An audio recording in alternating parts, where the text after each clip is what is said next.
We're here in studio. Extra Bases is back for what, the second time this month? I mean, we're about to be together every day for the next 30 days. That's true. So, I mean, it's been, well, I got a couple days I have to miss and go up to Arlington, which after seeing the field the other night is the right choice. It really was. I thought you were impressed. Oh, yeah, no, I was. It's still the right choice. The field. Yeah, it's still the right choice though. Hayward messing up that wall, man. That's what got me.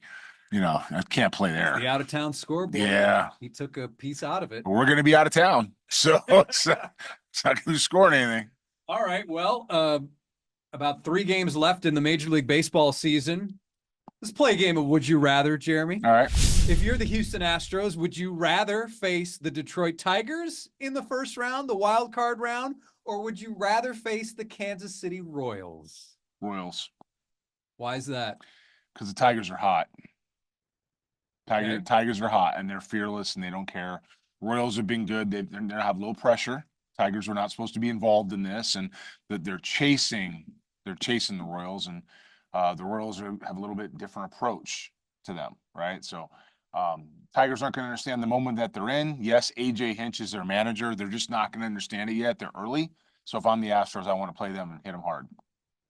But what about Scooble starting off off that series? What about him? 3-game set. He can only throw once. Wins. Yeah, he can only throw once. I'm the way I would have played the postseason this year, if I'm the Astros, is different than I would have done it in the past. So how so? Well, I have health issues, I have innings control issues, and I have 2 short series. If I do this right, I can knock them out fast and get some guys recovered and rested. That's the key for you. Take care of business immediately. In 2 games. Yeah, I mean, none of this 3 game stuff. No, to knock right, left, and keep them reeling, and do that when you get to Cleveland, and do that there too. You want to, so it doesn't matter to me that everybody's got something, or they're not in the postseason, right?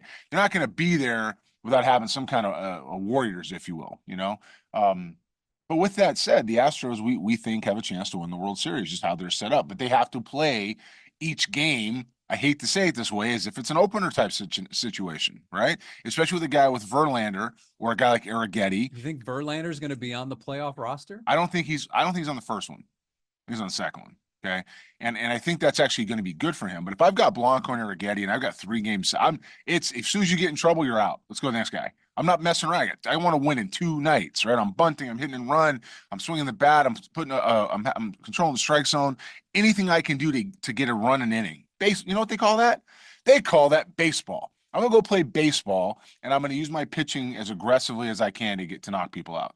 But is the Astros lineup constructed appropriately to do what you want to do when you have Kyle Tucker?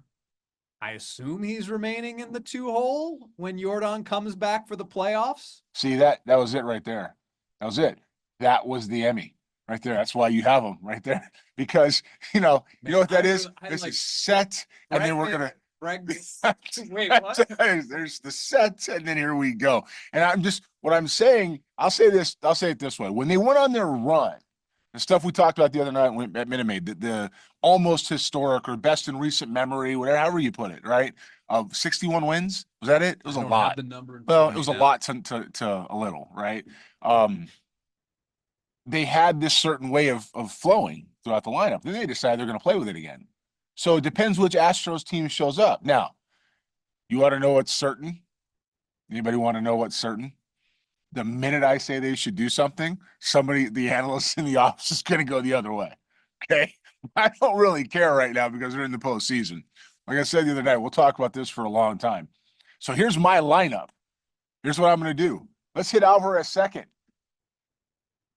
I dare you to move him. I dare you, when he hits hitting 4th or hitting 3rd, remember this conversation. You're going to move him second. Hit him second. Hit Tucker leadoff. Bregman in the 5 spot. Diaz 9th. Go ahead. Pena, who DH for him. Do all of that. See what happens. Where do you want Singleton? You want Singleton in front? Well, he's got to play. Singleton in front of Jeremy Pena? You know what? He needs to hit second. Singleton needs to hit second. Okay.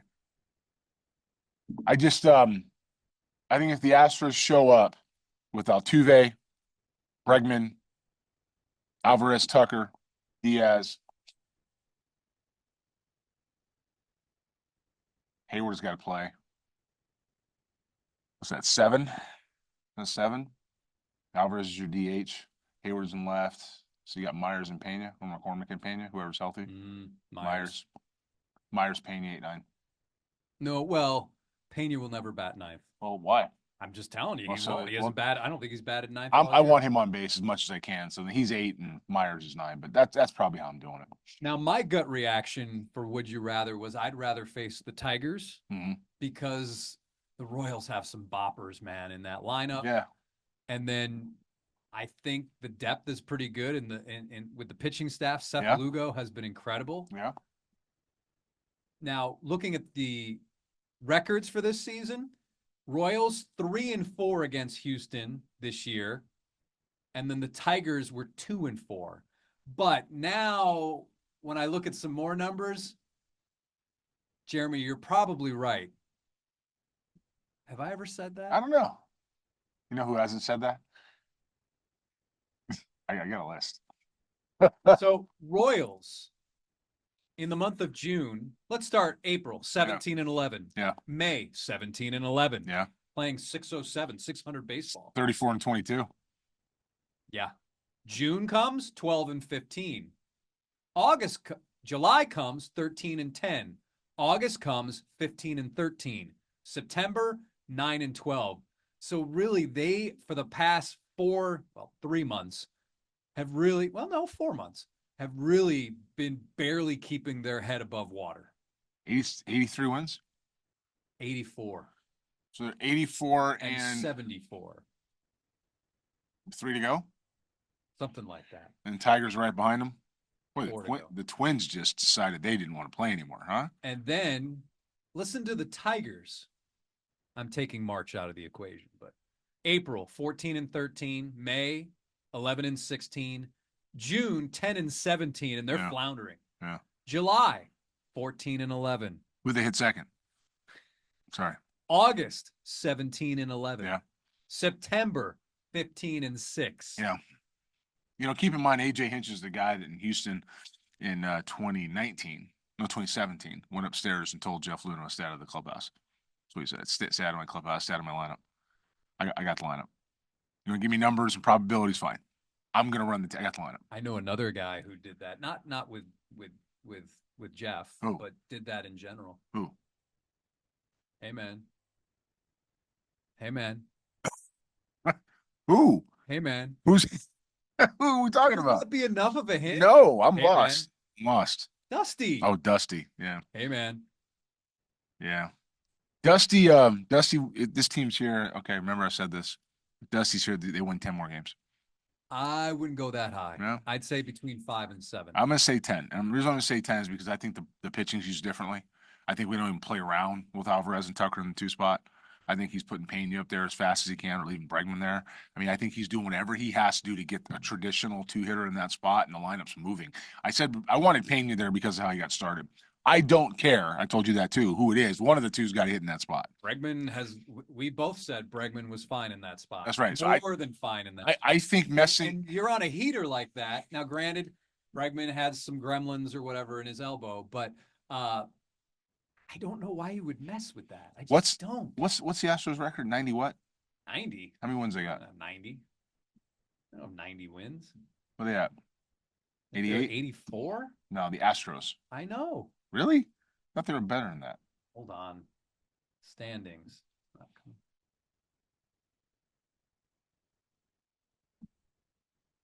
86. 86 wins. Okay, so I said at the beginning of the season, because someone brought it up to me about a week ago. Yeah. You said it would take 8, you being me, Jason. You said 88 wins. The dude here at the station wrote it down. You said 88 wins would make the playoffs. And I said that, and he kept it. Yeah. And they're going to get to 88. Probably. 89. Yeah.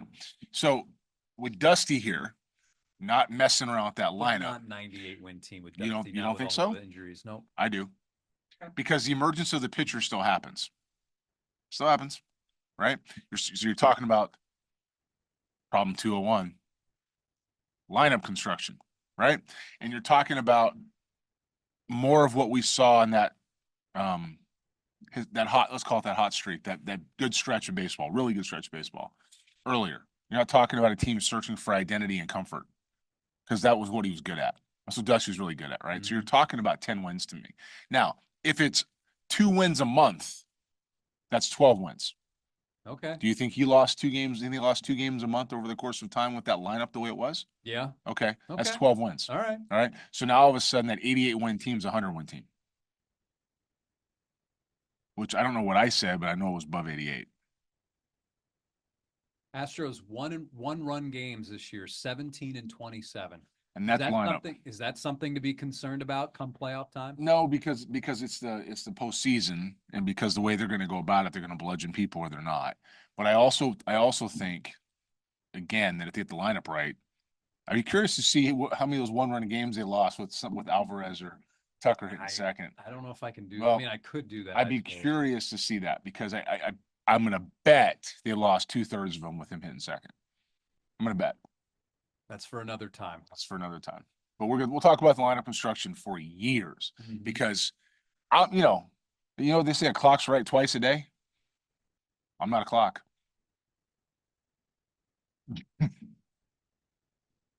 A little more often than that one. Just gonna throw that out there. Anyway. So you would rather face the Kansas City Royals? I would, yeah. I would.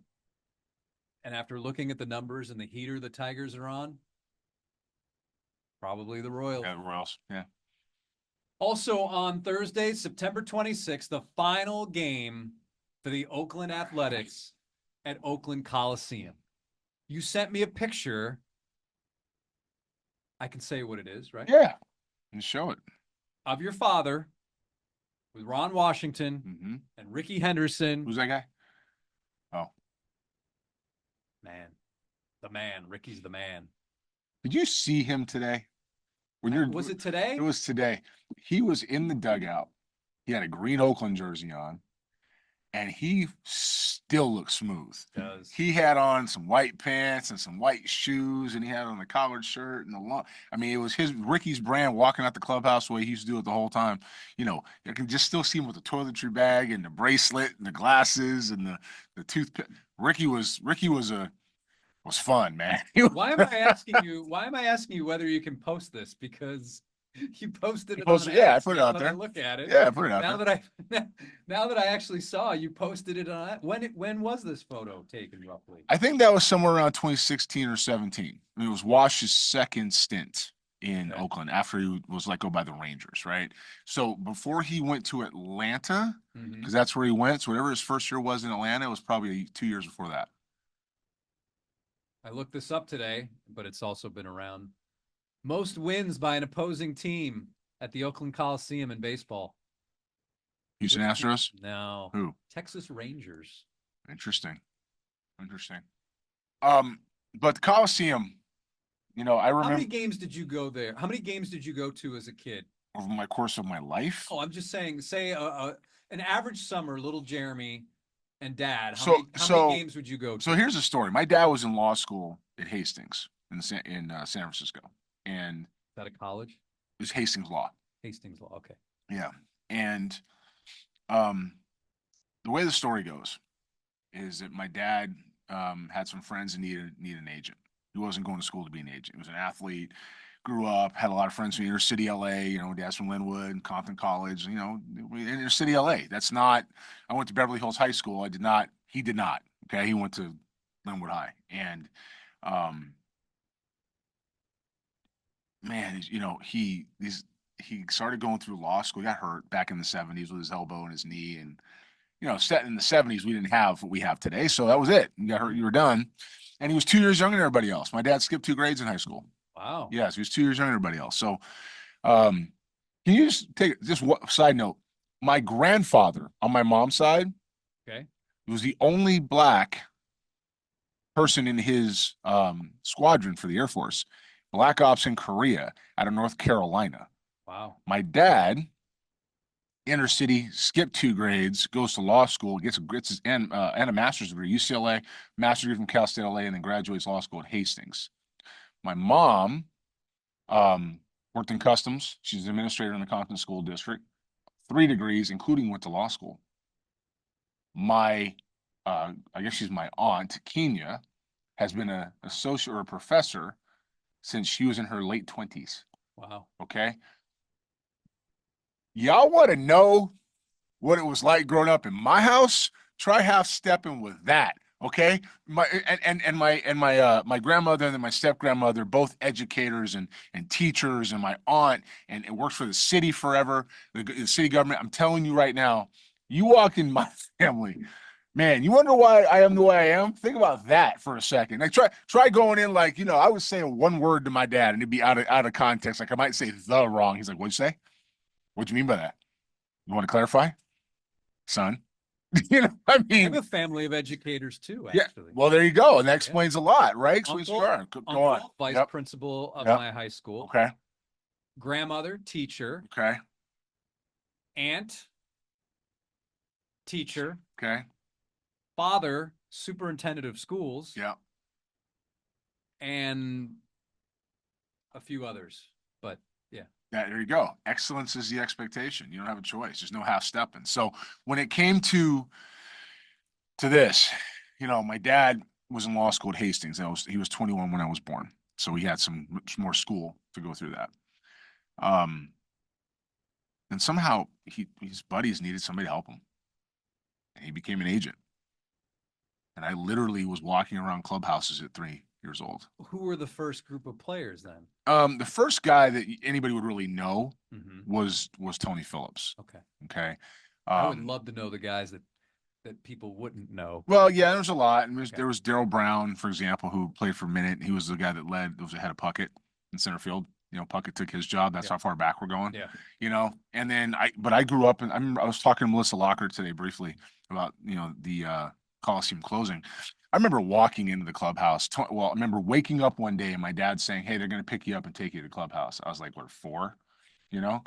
And Tony Phillips shows up with in the 80s with like this classic whatever whatever kind of car they had, the convertible or whatever. There's like 9 guys in this thing, and like Dwayne Murphy's in there and Mike Norris is in there, whatever year this was, right?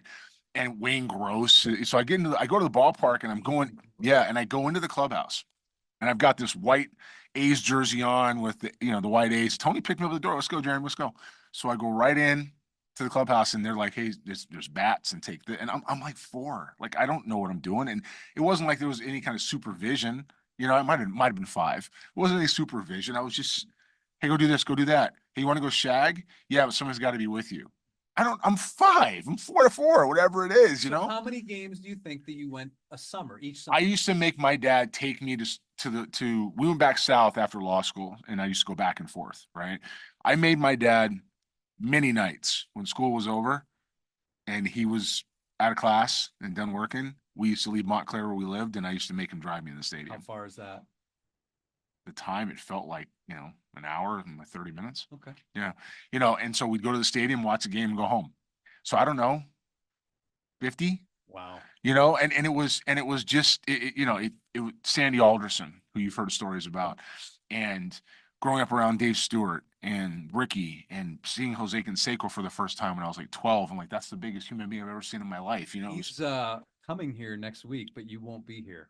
Or what's he coming for? He's doing a celebrity home run hitting Oh, contest. I've seen this thing. It's here. It's at Constellation Field. Who else is in that? Josh Reddick. Yeah.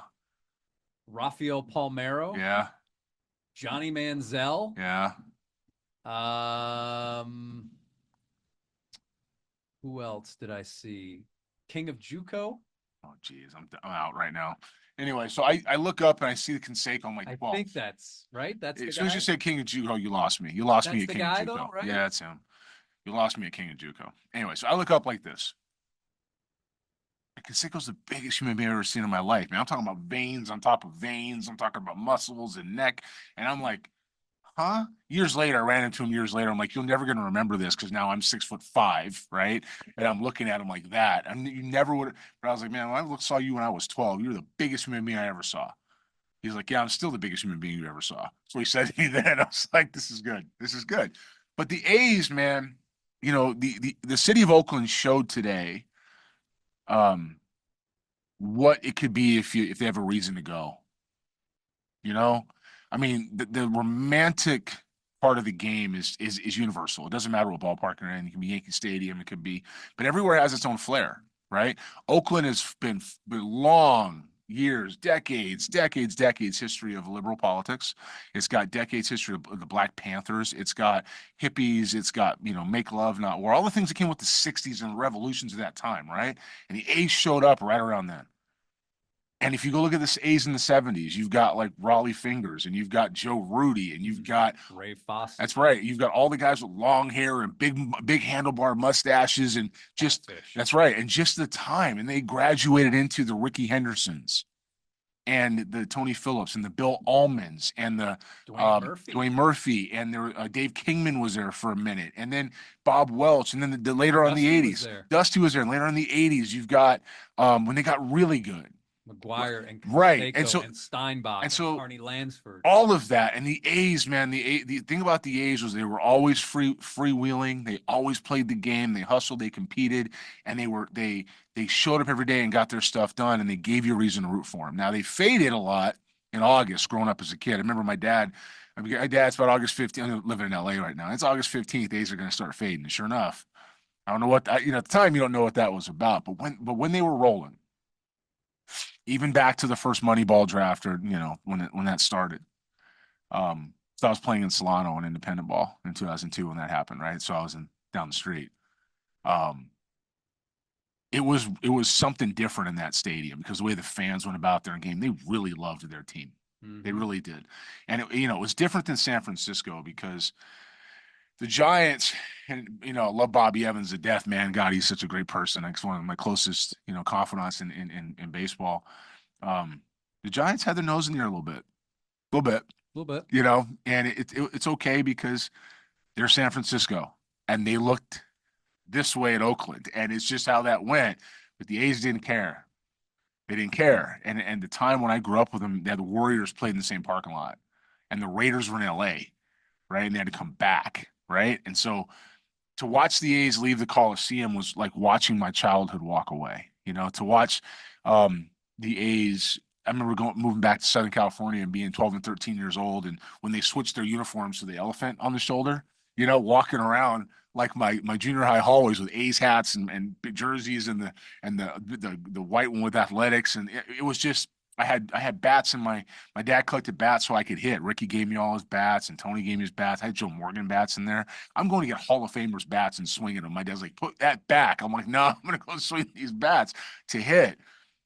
Charmed life, to say the least. Growing up in the game, some people would have called it baseball royalty, which makes some of the issues that have been popped up just baffling. You know what I'm talking about. But when it comes to that, to watch John Fisher, who I don't know at all. I know David Forrest really well. I know he's the general manager. I know David Forrest really well. And Eric Martins and Mark Kotze and Tyler Soderstrom and some of the other guys on the club. And obviously Wash was there twice. Oakland, if you've been there, has a spot in your heart. And it's too bad to watch it happen. I don't know what's going to happen in Sacramento. I can't imagine somebody's going to go up there and watch the Sacramento A's. It's not for me to question what MLB is doing with this because there are real reasons why they left. I don't have an answer yet. Later, I'll have some questions. Right now, I don't. What I know is that the Coliseum needed to be redone. Clearly, it had been outdated, and it needed some change. But for the fans in Oakland, those of us that remember when the players would walk out to center field and their cars were parked behind center field, or when they traded for Willie McGee, right, to try to help win the World Series or in the pennant, or when how kids used to jump the fence to get into the game over the backside, or where you used to be able to hang out in the outfield on the concrete, and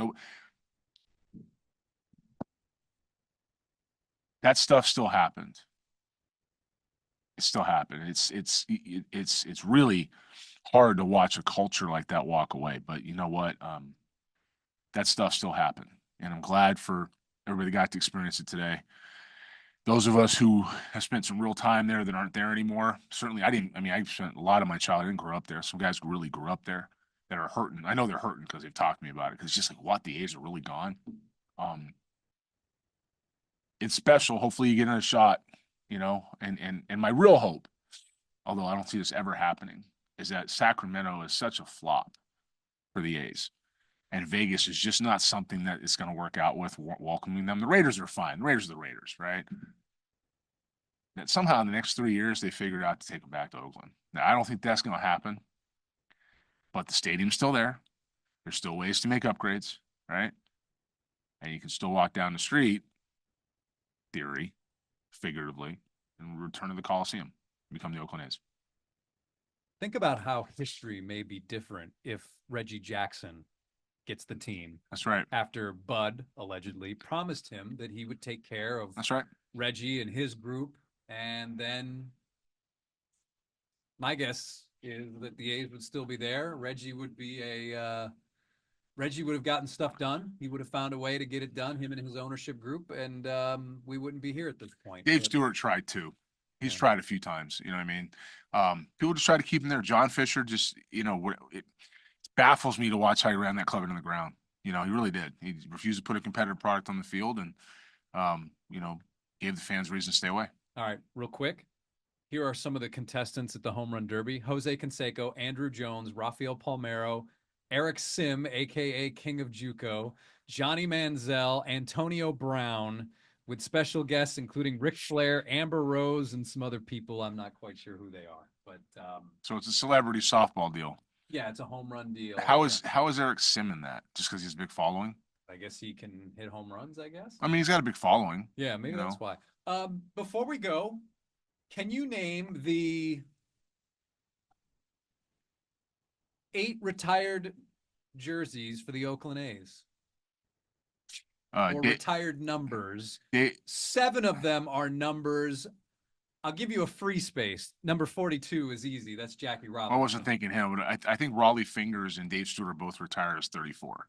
That is correct. Okay, so Ricky's 24. That is correct. Canseco's retired too, isn't he? 33? He's not on this list, but didn't they? I think they just did it. Anyway. Maybe he was in the Team Hall of Fame. Maybe that's what it was. Vita Blue? No. You're missing Catfish Hunter. Yes. Wait a minute. Wait. You're missing 2 more. Reggie? Actually 3. Okay. Now you're down to 2. I don't think you said this other one. Joe Morgan? No. Should be. Didn't do enough with the A's. I'm sorry. Okay, I'll buy that. This one I don't think you're going to get. It's an owner. What, Charlie Finley? Walter Haas? That was after Finley. Yeah. Yeah. He actually had the team.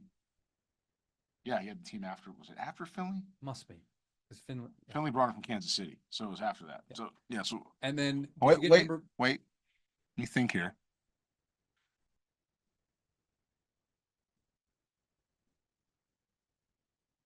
So you've gotten Reggie Jackson, number 9. You got Eckersley. Ricky Henderson, number 24. It's Eckersley. Catfish Hunter, number 27. 2 number 34s, which was impressive, your first one. Yeah. Raleigh Fingers, Dave Stewart, each wearing number 34. And your final one that you just mentioned was? Dennis Eckersley. Dennis Eckersley, number 43. And those are your retired numbers for the Oakland / Sacramento / Las Vegas. How can you forget A's. Dennis Eckersley with the what he was done, and he threw the slider from down here. And I remember being 12 years old and sitting on my bed like every other kid in America and watching the A's play the Dodgers, and Kirk Gibson hit that slider 9 miles. All right, that's the A's have, and Canseco went off like the camera in center field. Like this, just they were legends as far as how they went about it, the characters they had. There wasn't anybody there that was straight laced. Let's say that. They were all wild. They were all out of control a little bit. He was the Haas was the owner of the Oakland A's, acquiring the team from Charles Finley in 1980 for less than $13 million. Yeah, Finley brought it from Kansas City. That's right. And the acquisition was to prevent the team from moving out of Oakland, as Finley had wanted to sell to industrialist Marvin Davis, who planned to move the team to Denver. So really, the A's, this has been their history. Move, Philadelphia, Oakland. Yeah, Kansas City. Yeah. All right. Did you know I knew that much about the A's? I did. No, I did. Yeah. I did. That was my team. Yeah. When I went there a few years ago, I was covering the Rockets in the Western Conference Finals, and instead of flying all the way back, they said, "Hey, why don't you know?" I just stayed there, and I got to see. And I think I texted you that day. Yeah. I got like seats behind home plate, maybe 15 rows up for $33. It was a matinee. Yeah. And I can remember texting you about a certain player, just saying, "Oh my God, that guy's huge." Anyways, that's going to do it for another Extra Bases, and hopefully we'll be here on a semi-regular basis. Playoffs. Yeah, playoffs. All right. For Jeremy, I'm Jason. As always, thanks for watching, and leave your comments, questions, and everything else below, and we'll hopefully get to it next time.